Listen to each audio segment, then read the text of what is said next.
Thank you.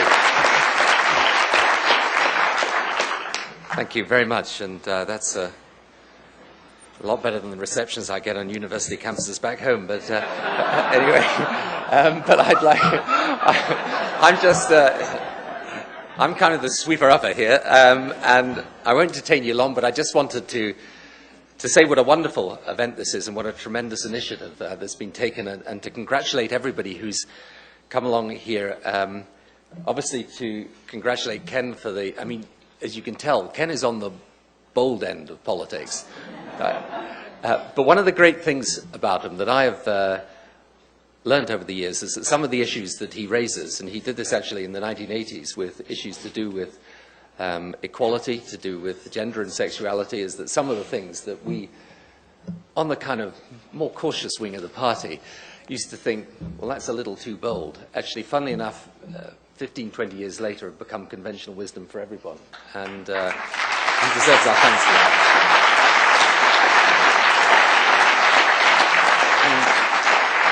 And to Mayor Villaraigosa and to Mayor Newsom, I think Gavin, what you've set out as what you're doing in San Francisco is just fantastic and really, really imaginative.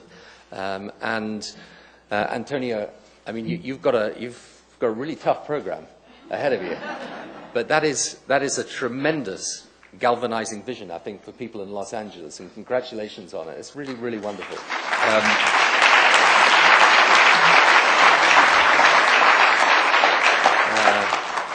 And if this is the future of mayors and politics in your country, Bill, you can be very proud, actually. They're great people, really great people. And of course, I can't ever share a platform with President Clinton without thanking him for everything that he has done, for being such a fantastic friend and leader. And, well, I mean, there's nothing I can tell you that you don't know already about his qualities as a human being and as a leader. But he is an extraordinary person. He is intelligent, creative, and also immensely caring. And the amazing thing about him is that after having stopped being president, whether it's on AIDS or on Africa or on this issue of climate change, he's still providing the leadership that I think all of us should be grateful for. Thank you.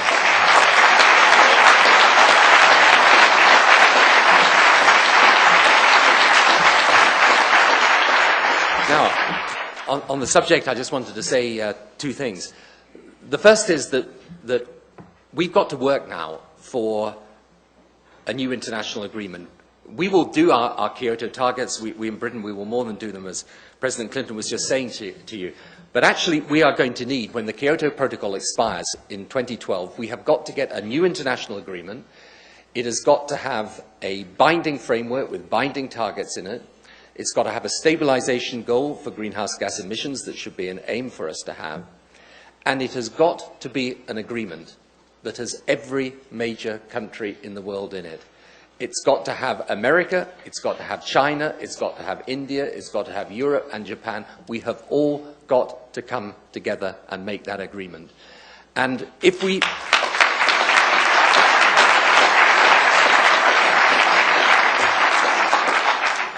And if we think about what can hold us back, it isn't people being bad people about it. It is that people, when something as big as this happens, it requires an enormous sense of vision to overcome all the obstacles that people will put in its way. And if I'm blunt about it, when we first entered into our Kyoto targets, and when we first started taking the measures necessary to achieve it, in putting obligations to use renewables, in things like the climate change levy on some of the major industrial users, we were somewhat fearful as to whether we would be able to combine economic growth and sustainable growth in an environmentally beneficial way. And as we continued along the path of people saying you mustn't do that and doing it, we actually realized, as Gavin was saying a moment or two ago, it isn't that complex if the will is there. And here is the absolutely fascinating thing, which is the second thing I wanted to say. is that once you start embarking on this, suddenly you realize it can be done, but also there are fantastic opportunities in it being done. For business and for industry, there is nothing better than for our types of countries to be leaders in environmental technology. We could be the people in Europe and in the United States actually leading the way in this technology and science, in making sure that some of the things that are at the moment fantastic and creative ideas are brought to market. And we can create, as indeed we are creating now, a whole new industry and economy based on sustainable environmental policy. So, although we may start with fear and caution, actually very, very soon we can be courageous and hopeful. And whether you take the individual initiatives that are being taken in all these three cities represented here today, or whether you take some of the things that the best and most progressive of business are doing today, the ideas are there. That's the fascinating thing. I mean, some of the things that Ken was talking about, and Antonio and Gavin just now, these are things that they're doing, they're actually doing. And their cities are getting better as a result. And so at every single stage of this, it can be done if the will is there to do it. Just yesterday, the meeting with Governor Schwarzenegger, we had some of the leading business people, both from the UK and from the United States of America, sitting around the table. They were just literally offering up things that could be done. People from the aviation industry telling us, literally, in just 4 reasonably simple things, okay, may take some doing, but they can be done, how they could cut emissions in their own industry by anywhere between 10 and 15%. Literally, just round the table, people giving that type of information and that type of creativity. And the fact is, it can be done. So, what we need to do is to come together as an international community, agree a binding framework, because everyone needs to know this is the direction we're going in. Business has got to be given the certainty that it can plan ahead on that basis, that it can start looking upon this as a market opportunity and not a market pressure. And we've then got, and this is the huge significance of the initiative today, to show in all sorts of different ways how it can be done. I mean, the great thing about the Clinton Foundation being involved with the cities is that you're going to manage to combine the collective experience of all those cities, and people can feed off each other. People will say, well, you're doing this in your city. Actually, when we think about it, with maybe a little bit of amendment, we could do that in our city too. And this is the way it should work. And so at the same time as you've got the international pressure from the top, imposing the framework, you have, if you like, the organic pressure from below, giving the examples, showing, giving confidence to people in the process of change. So I think today is really a very, very significant event. And I just wanted to conclude by going back to something that all the speakers have mentioned. The most difficult thing in politics is often not taking the decision, but actually spotting when the decision has to be made, has to be taken. And we are at such a moment now. There may be some people somewhere who still argue about the science of climate change, but the evidence is overwhelming.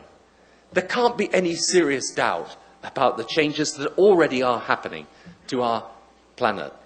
And incidentally, unchecked, the poorest and most vulnerable worldwide are going to be those that suffer most and are least able to adapt. So there is a vast moral cause here that we have to grasp. And I could not be in the position of looking back on this time when I had some power to affect this issue and not do something about it. And the more that I looked at it, and the more that I experienced the pressures of government, but also could see the changes necessary to tackle this issue, the more convinced I became that if we do not regard this issue with the gravity it demands, if we do not motivate ourselves to take the decisions commensurate with the gravity of the threat that we face, we will betray in the most irresponsible way the generations to come. That is not something I want on my conscience as a political leader. What we have shown today is that this challenge, however immense, can be overcome. And what you see today are people who are prepared to overcome it. But it's not just us, it's you as well. Each individual citizen that is building up the pressure for this inside wider civic society can make a difference. And actually, when we look at some of the ideas that are thrown out now, even individual people can make their own contribution. In parts of Germany, for example, they're looking at microgeneration, where the citizen is able to sell back the excess electricity that they don't use into the grid, so that they're actually receiving a benefit from it. Individuals have got a role to play. Business has got a role to play. Cities have got a role to play. Governments and the international community have got a role to play. And if we combine that effort and that commitment, we will defeat it.